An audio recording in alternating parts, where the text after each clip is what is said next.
Este é o SupraCast, o seu podcast de cardiologia do interior de São Paulo para o mundo. E aí, pessoal, beleza? Aqui quem fala é o Murilo e hoje eu estou aqui com meu grande amigo Rafael. E aí, Rafa, beleza? Fala, Murilão, tudo bem? Bom estar aqui com você de novo. Fazia tempo, hein, cara, que a gente não gravava junto. Fazia, Rafa. Agora você só fala de hemodinâmica, só sabe falar disso. O episódio que você me convidou hoje tem um pouquinho da gente falar um pouquinho sobre isso, né? Afinal, a gente vai falar aqui um pouquinho sobre comunicação interventricular, né? Cardiopatia congênita comum, né? Frequente, e é algo que traz muita repercussão, muitas vezes, para pacientes, principalmente na faixa etária pediátrica, né? Pois é, Rafa, te arrastei aqui um pouquinho para cardiopatia congênita, mas a hemodinâmica tem seu papel, né? Bora pro episódio? Bora!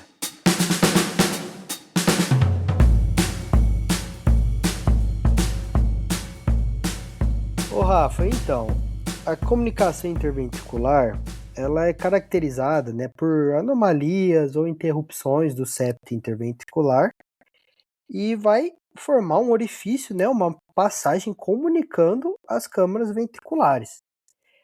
A grande causa da comunicação interventricular é congênita, né?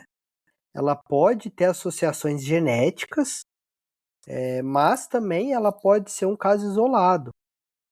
Em alguns casos, ela pode ter relação com a gestação.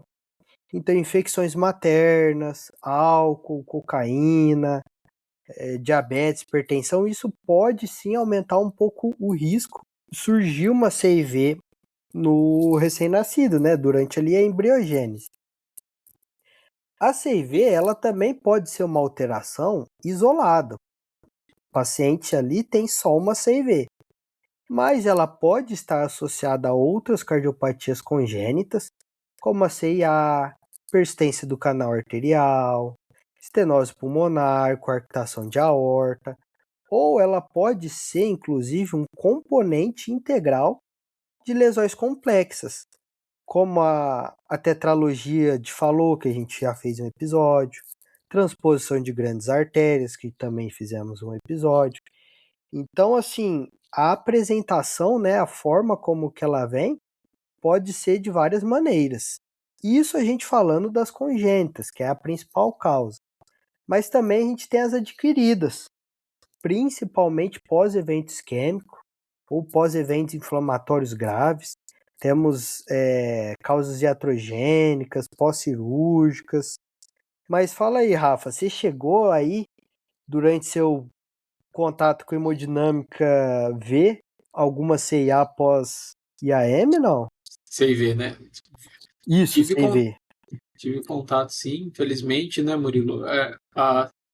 Falando de causas adquiridas, a CIV pós-IAM é algo que é principal, né? É algo que a gente tem que sempre ficar atento, né? Lembrando que nesse caso não é um buraquinho pequeno, como muitas vezes ela pode acontecer em alguns casos de congênitas, né? Mas sim é uma ruptura de um tecido que está necrótico ali, né?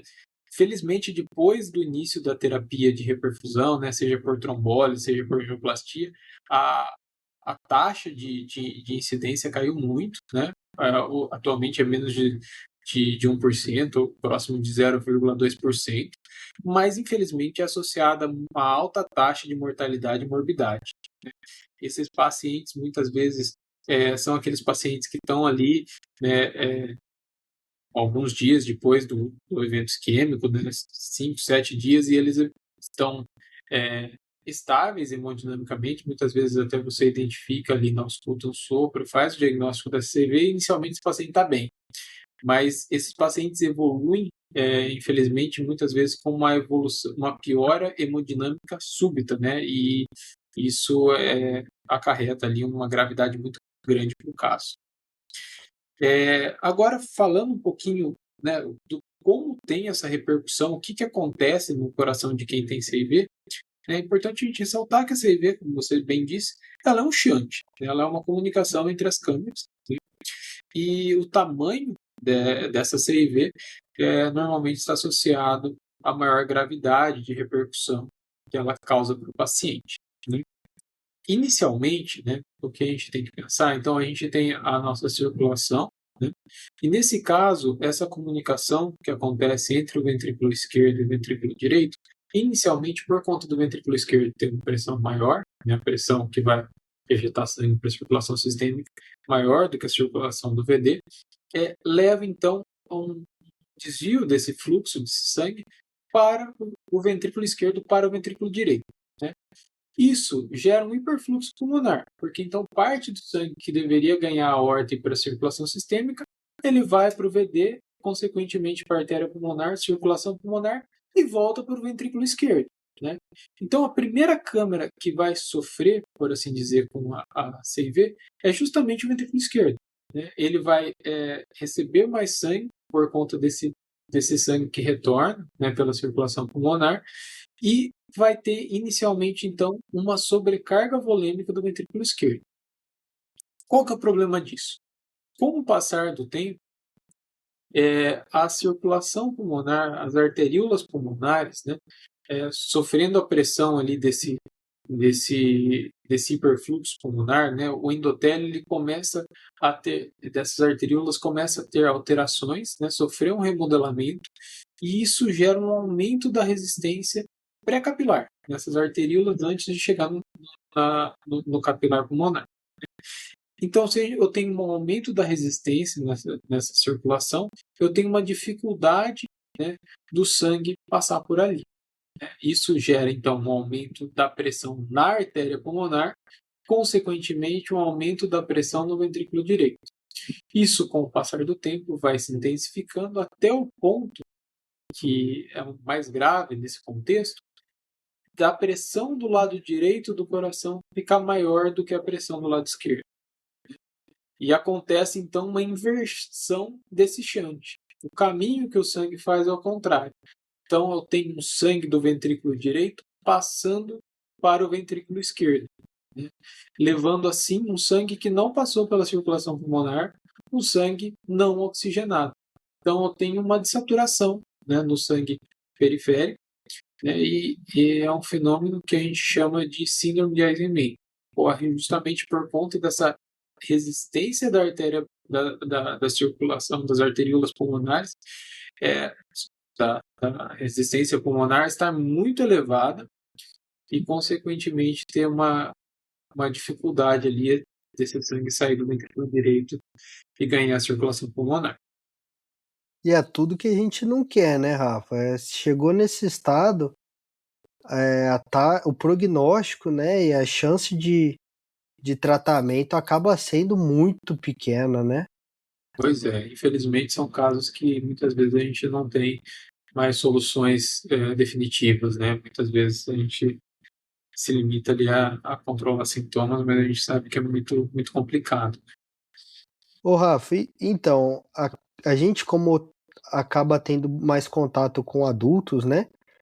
Infelizmente a gente acaba pegando bastante, não bastante, né? Mas alguns desses casos onde a gente vai acompanhando para ver como o paciente vai evoluindo, né? Mas a grande maioria das CIVs, elas são pequenas, né? Tanto é que é a segunda cardiopatia congênita mais comum, só que a grande maioria dela acaba fechando espontaneamente por ser pequena. Então Sim, não é uma patologia que a gente vê todo dia, mas ela e, é muito comum, né? sim, e muitas vezes ela não gera repercussão, né? Como você disse. Pois é, a gente só vai ali acompanhando ela, ou às vezes ela já até foi corrigida, né? Porque ela gerou essa repercussão. Só que para evitar chegar aonde você explicou, ela acaba sendo corrigida, né? Isso. Então é importante, né, na CIV pequena fazer esse segmento.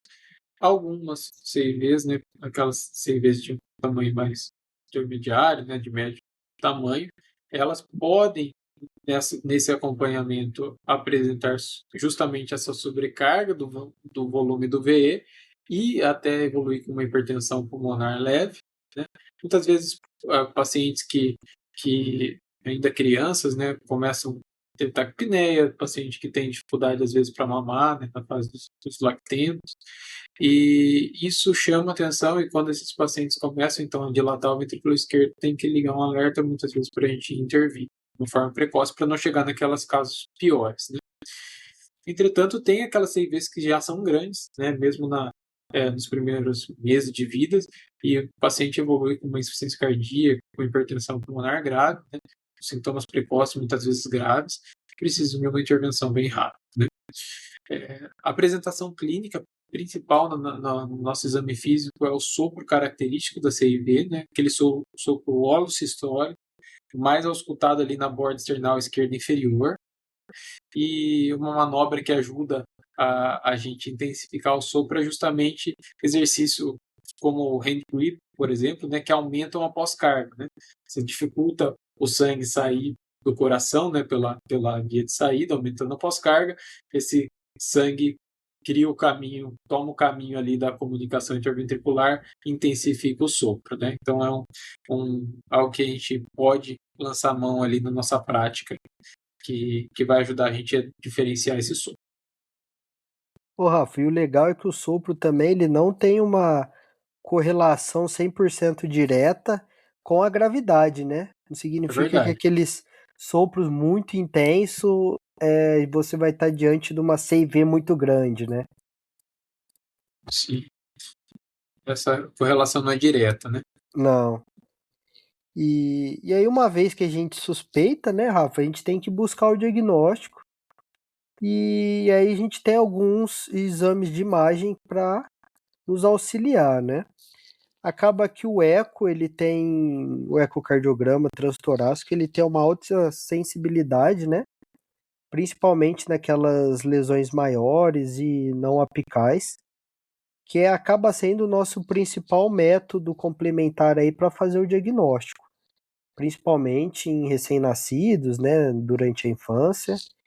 Apesar de que a gente tem a angiotomo também, a ressonância, às vezes para fazer uma avaliação mais complexa, porque a anatomia ali para a gente auxiliar o cirurgião, muitas vezes ela é complexa, né? Ela pode não respeitar determinados limites, então a gente pode utilizar a angiotomografia e a ressonância.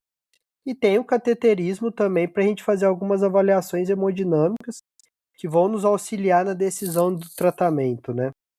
Justamente. Principalmente para a gente avaliar a resistência, como citei, né? Faz parte da evolução da fisiopatologia, da evolução dessa doença. Então, uma resistência pulmonar é algo que muitas vezes sugere para a gente que a gente está perdendo tempo, né? De intervir nessa comunicação. E, além disso, a avaliação da relação QPQS, né? Que é o fluxo pulmonar dividido pelo fluxo sistêmico. Como eu disse, né, no estágio inicial, quando o fluxo é esquerda para a direita, o fluxo pulmonar ele é maior, né, porque esse sangue está vindo do lado esquerdo e indo para o lado direito.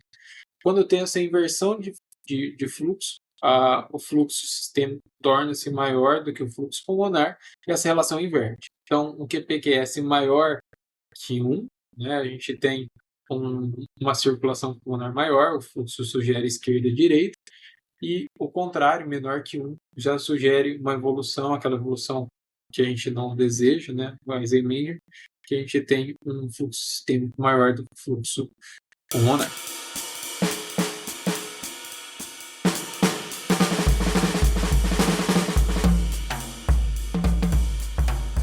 Beleza, Rafa.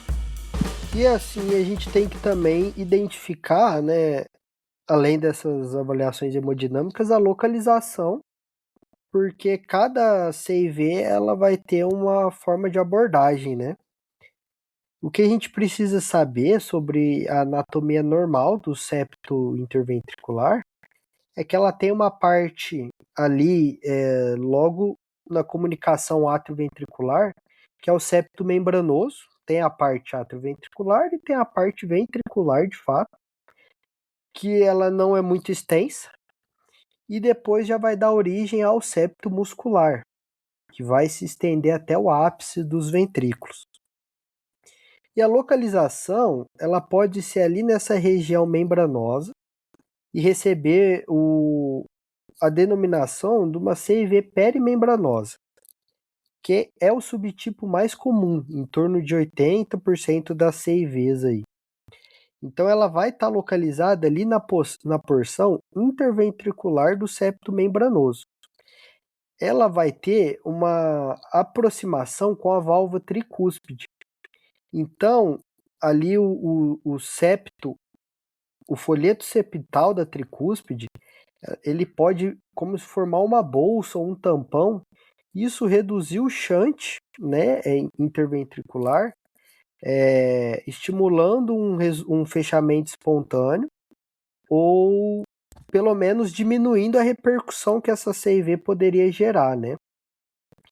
Lembrar que nesse local é um local onde passa o sistema de condução, então durante a correção ou até mesmo a CIV ela pode causar lesões nesse sistema de condução, um desalinhamento atrioventricular e pode acontecer até um prolapso valvar aórtico. Além da CIV perimembranosa, a gente tem a CIV muscular ou trabecular, que pode representar em torno aí de uns 10, 15% da CIV. E a incidência dela é maior em crianças porque ela tem uma tendência também ao fechamento espontâneo. Ela pode ser única ou múltiplas, né, de vários tamanhos. E só que a maioria acaba sendo pequena e ela vai tendo um fechamento espontâneo, por isso que não é tão comum a gente acabar vendo esse tipo de CIV em adultos. Isso da forma congênita, né? É mais comum a gente ver em quadros de pós-infarto, pós-quadros inflamatórios graves, né? Então tem essas duas divisões sobre a localização, só que ela pode se estender tanto para a via de entrada quanto para a via de saída do ventrículo. E na via de entrada, ela vai acontecer logo abaixo das válvulas tricúspide e mitral, que está muito relacionada à trissomia do cromossomo 21. E a via de saída, ela fica situada logo abaixo das válvulas semilunares, ali da aórtica pulmonar, acima da crista supraventricular, né? Alguns até chamam de CIV supracristal. Essa também está relacionada muito com o prolapso da válvula aórtica, porque como você perde ali a sustentação, né, fica essa comunicação, é comum a gente encontrar insuficiências aórticas associadas a essa localização da CIV de via de saída. Pô, Murilo, e até quando essa regurgitação é importante, né, é inclusive uma indicação de tratamento da CIV, né? Exatamente. Então a gente vai juntar todas essas informações, né? A localização, a região do septo, a questão hemodinâmica, se tem outras lesões associadas, e com isso a gente vai avaliar se o paciente tem indicação de intervenção, né, de tratamento, de fechar. Isso mesmo. E quando a gente fala, então, em tratamento, como você bem disse, né, na forma congênita, cerca de 90% dessas CIVs são pequenas e fecham espontaneamente no primeiro ano de vida, né? Até por conta disso, muitas vezes a gente não encontra essas CIVs, felizmente, né, causando repercussão aí na vida adulta. Entretanto, aquelas pacientes que têm CIVs maiores, né, que causam repercussões, a gente tem que conhecer um pouquinho quando a gente vai indicar intervenção ou não. Quando a gente vai pensar em intervir, então, numa CIV, se eu vejo um paciente que, principalmente um paciente da faixa etária pediátrica, uma CIV que está evoluindo com uma sobrecarga no ventrículo esquerdo e tem uma resistência baixa, geralmente menor que 3 Woods, esses pacientes a gente tem que pensar em fechar a CIV. Entretanto, esses pacientes podem ter sobrecarga no ventrículo esquerdo, mas tem uma resistência um pouco mais elevada, intermediária, ali entre 3 a 5 UTs. Nesse caso, o ideal seria a gente avaliar aquela relação que eu falei anteriormente, o QPQS, fluxo pulmonar pelo fluxo sistêmico, e essa relação tem que ser maior que 1,5, né? Isso significa que há um shunt esquerda-direita que tem uma repercussão significativa. Então, esses pacientes que têm sobrecarga de VE com sintomas, né, um QPQS maior que 1,5 e essa resistência, ainda que seja intermediária, a gente pode pensar em intervir. Além disso, pacientes que têm endocardite de repetição, pacientes que têm regurgitação aórtica importante secundária a isso, pelo prolapso, como você disse anteriormente, esses pacientes a gente pode considerar intervir também. O principal método de intervenção é o cirúrgico, né, o principal método de reparo, né, sempre considerar ali a resistência, né, importante, o PPQS, e outra alternativa seria o fechamento percutâneo. O fechamento percutâneo nas congênitas pode ser feito nas CIVs musculares, também nas CIVs perimembranosas, em alguns casos selecionados, né, principalmente em centros de maior expertise. No contexto, entretanto, das adquiridas, né, que principalmente o principal representante aqui são as CIVs pós-infarto, né, a gente sabe que essas CIVs têm indicação de abordagem. A mortalidade é muito alta, independente, até mesmo quando a gente intervém, são casos graves, casos que muitas vezes complicam, mas a indicação realmente de fechar essa CIV pós-infarto. Entretanto, a gente tem um porém. Como a gente já disse, a CIV pós-infarto a gente tem um tecido muito friável, um tecido difícil tanto para o cirurgião, né, ancorar os seus pontos ali, fazer a sutura do PET, pericárdio muitas vezes, tanto para prótese, né, de oclusão, dispositivo de oclusão, que a gente, da hemodinâmica, utiliza.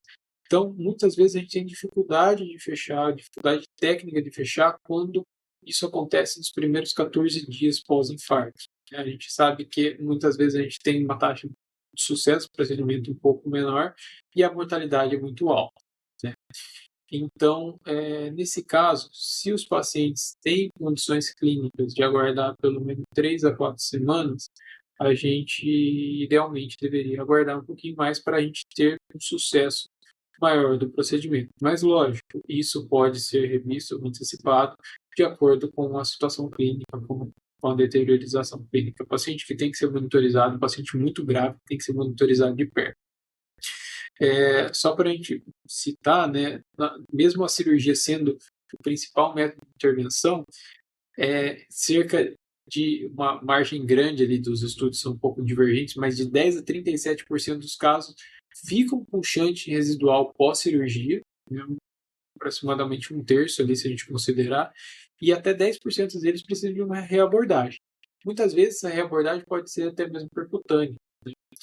Então, a abordagem percutânea dessas CIVs pós-infarto, muitas vezes, né, CIVs musculares, pode ser feito sim com o tratamento percutâneo, como uma alternativa à cirurgia, até mesmo algo combinado numa cirurgia que ficou com shunt residual, né?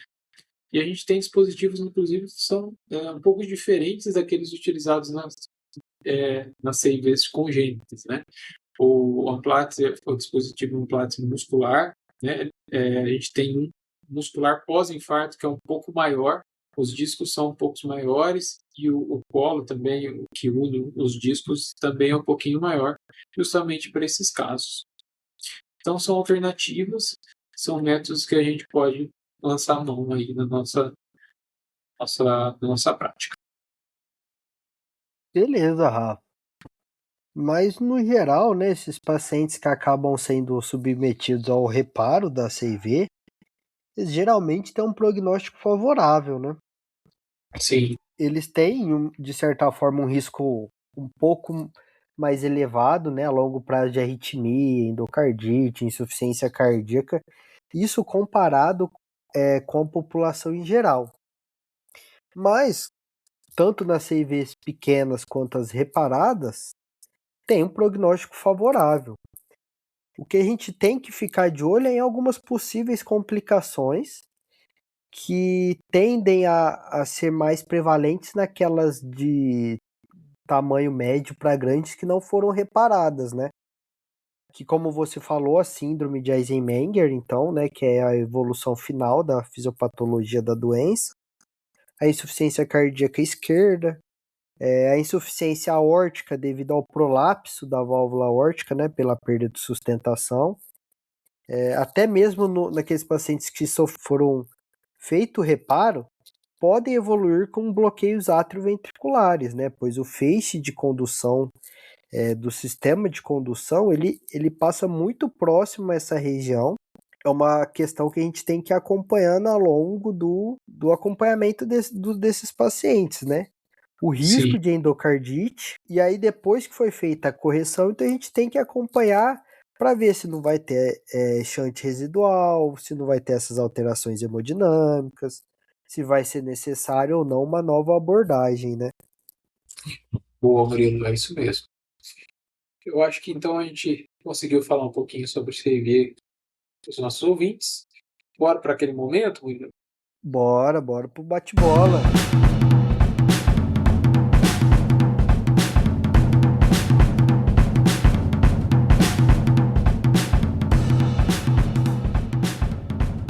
Então, Rafa, quais são as causas de CIV? A gente tem as causas congênitas, né, como você disse, né, ao longo do episódio, e as causas adquiridas. A principal causa adquirida a gente tem que lembrar sempre da CIV pós-infarto, certo?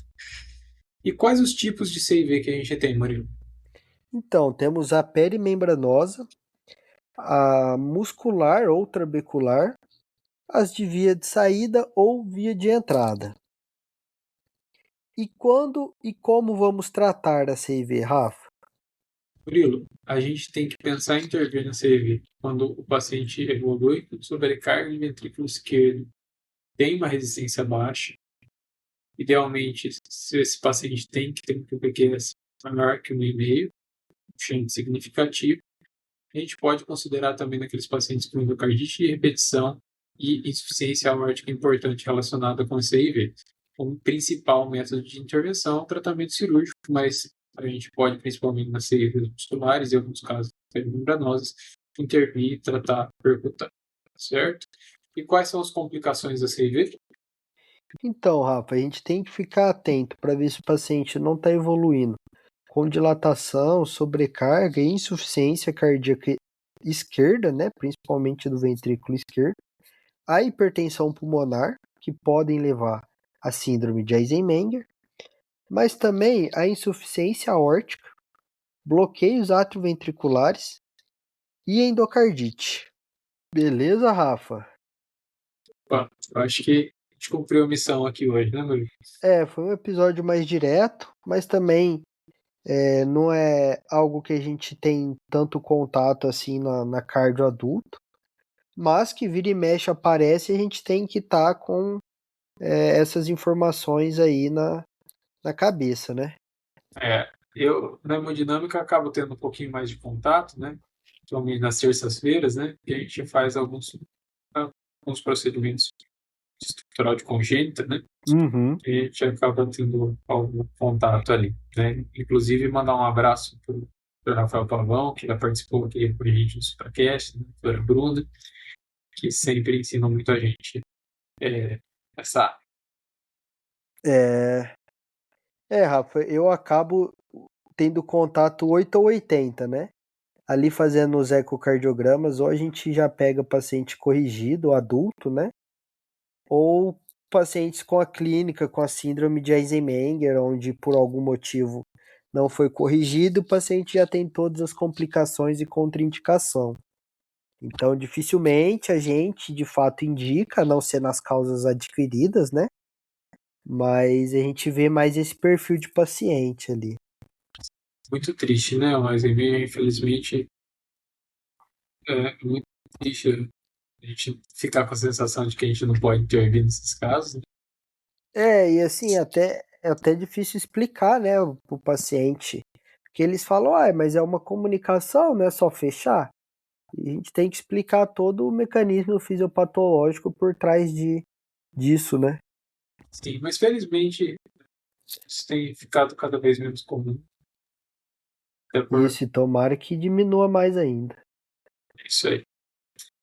Então é isso, pessoal. Quero agradecer todo mundo que tem interagido com a gente lá no Instagram, no @supracast Cardiologia. Sigam a gente lá. Sigam a gente também no YouTube, no @supercast. Tem 5 estrelas pra gente no Spotify, que ajuda muito o nosso trabalho. Vamos ficando por aqui, né, Murilo?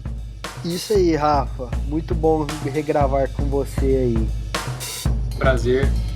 Em breve estaremos de volta. Até lá. Tchau, pessoal. Tchau, tchau, pessoal. Até mais.